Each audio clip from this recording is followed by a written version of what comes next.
Good morning. It is Wednesday,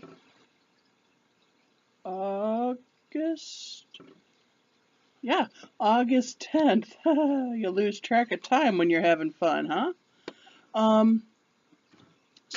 Weekly installment of video. Woo! So today we're talking about the throat chakra. That sits right here on the handy dandy little chart. That would be that one right there. Okay?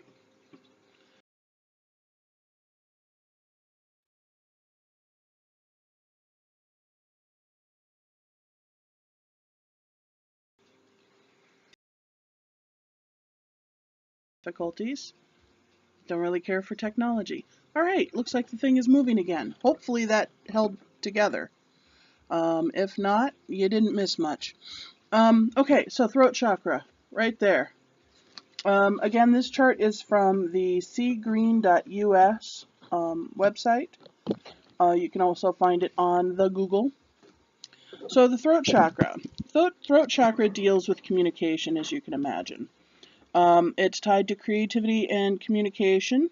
Some of the blocks that you may notice would include laryngitis or sore throats, blocks in your creativity, or general problems with communicating with other folks. You can use chamomile and frankincense to help activate it. And some of the crystals that are good for throat chakra, the ideal one is turquoise. Make sure you get a good turquoise, a real turquoise. If you can't get an actual turquoise, get a nice howlite instead, which is white. I will sometimes also use the fluorite that I talked about with the heart chakra, because this helps to kind of soften your communication a little bit. Your point still gets across, but you're not as brutal.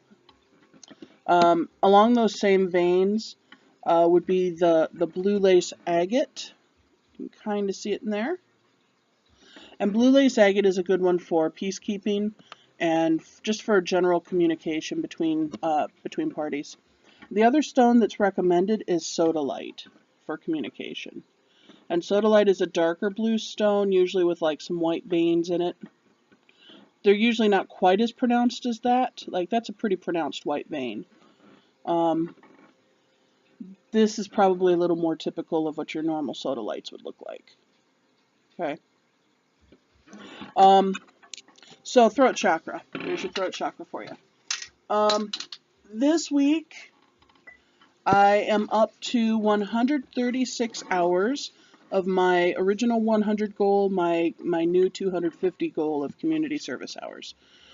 I am still challenging everyone through this harvest season until the end of October to get out and donate 25 to 50 pounds of food to your local food pantry, or to put in some hours at your local food pantry, soup kitchen, or homeless shelter.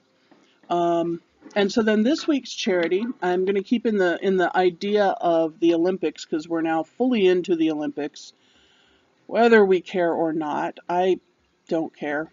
Don't get me wrong, I enjoy gymnasts. I think gymnasts are fabulous people. Hooray for swimmers. My husband was a swimmer. It's not that I have a problem with athletes. I just don't like watching sports on TV unless it's college basketball. Then we'll talk. There's a lot of hype and drama that goes on around it, and I don't care for all that. So, Olympics. Go Olympics. But anyway, in the spirit of Olympics, I thought that I would pull up an appropriate charity, the Special Olympics. Special Olympics is for people who are differently abled. Originally, this was in the non-PC world. These were the people who had mental retardations, or they had physical disabilities, but they are people who are differently abled. I haven't participated in Special Olympics. I have helped others who were participating in Special Olympics 1,005 years ago. When I first started working in Alzheimer's and lockdown wards, we did have a few younger residents that were capable of participating in a couple of the Special Olympic events. So we did go on a regional level. Nobody that we had was good enough to go national or anything. But Special Olympics, I'm going to pull their site up here quick, if my computer will work. Right on the top of their page, they actually declare that they are not international. They are a global organization with programs in 170 countries. So on their page, they talk about what they do, what the different events are, how you can help. Of course, there's always the donation option, but there's also other options. So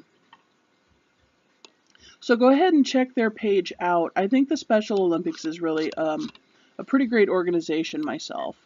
I've never had any issue with them. Of course, the same caveat goes with this as what goes with everything that I put on here as a charity. Do your research. Make sure that you're comfortable with where the money goes. Barring that, put your body in there and actually do some work. If you don't like how people use the money in the organizations, but you still want to help the organizations out, most of them do have volunteer opportunities. So, check that out. To kind of finish up, I want to apologize for my backdrop. My freezer in my refrigerator, as you can kind of see right over there, it has a bunch of ice.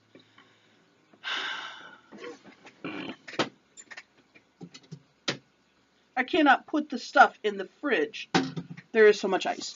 So I'm defrosting the fridge, which means I have to rearrange a bunch of furniture to even be able to unplug the blasted thing. It's like a Monday. Yay. But anyway, the whole shop is kind of in chaos because we have a big sidewalk sale this weekend. If you get a chance and you're in the area, come on out, check out the sidewalk sales. The Partyville sidewalk sales are kind of interesting. You have a lot of little vendors who come out. You have kind of your stereotypical, like, soap vendors and like antique vendors and stuff like that. But the library does a book sale, and then the Friends of the Library, I believe it's the Friends of the Library that do it, they usually have an art and plant sale across the street from us too. So there are local artisans that have some little booths set up, like photos and paintings and cool stuff like that. And then there's usually some plants that are for sale, stuff for your garden, stuff for your house. There's usually a brat vendor somewhere. Generally we have a guy on the corner of Main and Chestnut, Main and P, which is like the big intersection in town, that sells all kinds of neat hand-done fishing lures and fishing equipment. Crystal Soul this year is going to be honored to actually have somebody sitting with our booth that they've never had in the Partyville area here before. We're going to have a henna artist, and we're going to have Dawn Marie. Dawn Marie is a friend of mine. She's been a friend of mine for almost 20 years. She's a fabulous makeup and henna artist. A couple of years back, she was on Skin Wars. Those of you who actually watch TV might know what the show is. It's a body painting competition. She did pretty well. She got about halfway through, a little more than I think. But she's an amazing artist, and she does beautiful, beautiful henna work. So she'll be set up with Crystal Soul's booth out front. And she's got designs that start as low as $5 and go up from there. So come on out. She'll be here from, I think, 10 to 2 or 10 to 3 on Saturday. Come on out to Partyville. Come see the sidewalk sales. Come enjoy the day. It's going to be a gorgeous day. I say so. I hope so. Buy some tea. Buy some art. Buy some plants. Get some henna. Check out the antiques. Eat some brats. Have a good day. So yeah, I think that's all I have for you. I hope you guys have a really good week. Sorry for this. I'm tired. I always look a little angry when I get tired. Have a good day. Have a good week. And I will see you next Thursday with the third eye. Have a good one.